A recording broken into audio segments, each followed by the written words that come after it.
Hi, welcome to the Gamesplainer. I'm Jeff the Gamesplainer, and today I'm gamesplaining City of the Big Shoulders. So, City of the Big Shoulders is a bit of a surprise for me. It's a game I didn't know much about when I got, but I'm so glad I got it. I actually think that this game would go right up towards the top of my top 10 list if I had played it more than twice last year. And it's a really good game. I really enjoy it, and I really want to play it a lot. On my first play of this game, the score pad had a whole bunch of extra companies that weren't listed in the game. So what the game is, it's basically a stock manipulation game, and you're buying and selling companies, and it's in essence it's an 18xx game without the train travelness. The game itself, it has a whole bunch of companies, but on the score pad that you'll come to at the end of the game, there's a whole bunch of other companies that you didn't come across in the game. And I was like looking at going, oh, where are they? Did I get a misprint? Have I missed stuff? What's happening is those other companies exist in the expansion.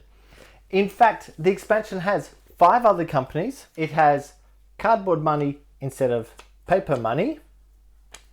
I actually quite like that. And it has wooden chits for the companies instead of these cardboard ones. Which, you know what? Those little changes seem inconsequential, and you're probably right. But when you're playing with them, I actually much prefer the expansion stuff. And so I obviously have the expansion. I played the game once and I've gone, yeah, I need to get the expansion. So I got the expansion. The Gamesplained, Gamesplanation use those pieces, and I have made sure that I've pulled the companies out so they don't get confused and get into the mix within what's being played in the Gamesplained, Gamesplanation. So you can get a feel for just the base game without the expansion stuff. Other than that, it's just a few extra companies, and it's a worthwhile thing. In fact, it's so worthwhile, I fear that should have been in the box to start with, and it worries me because it was not a cheap game. It wasn't the most expensive game in the world, but it wasn't a really cheap game. Then the expansion is not extraordinarily cheap either. I fear that putting all that expansion stuff in the base box would have made an extraordinarily expensive game, and so people didn't buy it. But you buy it and you look at it and go, oh, I really need the expansion. So there's a thing with it. I worry about games that really do need the expansion to get the full experience of the base game. Expansions that change how we play, I get that and I understand that's an expansion, but stuff that's more base game and makes the base game better, I think should be in the box. That's a whole economic discussion that I won't get into right at the moment. However, City of the Big Shoulders is about building up Chicago, and so you're starting companies and you're selling shares in companies and you're buying shares in other companies or your own companies, if you will. You're doing a whole bunch of stuff. It's a worker placement game in essence, so you're putting workers onto the board to do stuff, and then you're spending money to get some goods to put through your factory. If your factory can run, you'll produce goods and put those goods over here. And if you fill them up, you're getting money in, and the money can then be used to either go back into the company or can be given out as shares. If it's given out as shares, then the value of your company will probably go up. If it's put into the company, the value of the company will go down.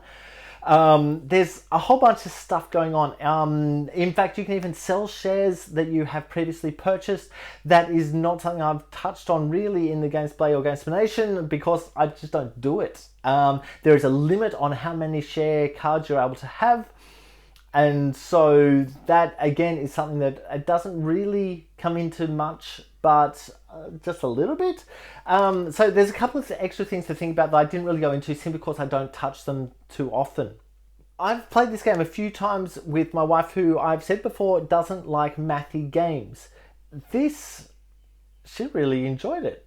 She didn't see this as a mathy game, and I actually need a calculator to work out some of the math on this game because you're talking percentages. Yes, the percentages are a whole number of percentages, and so you can come back to 10% and multiply, etc., etc. You can do that, but I've just sort of gone back to a calculator. It's really mathy for my brain, but for her brain, she doesn't see it as a mathy game. She sees it as a worker placement game. I think that's where the distinction is. It's a worker placement game for her, and she really likes that.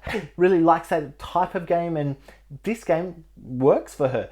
And we get to the end, and we're within spitting distance of each other on the scores, just like we're maybe $200 off each other, which seems like a lot.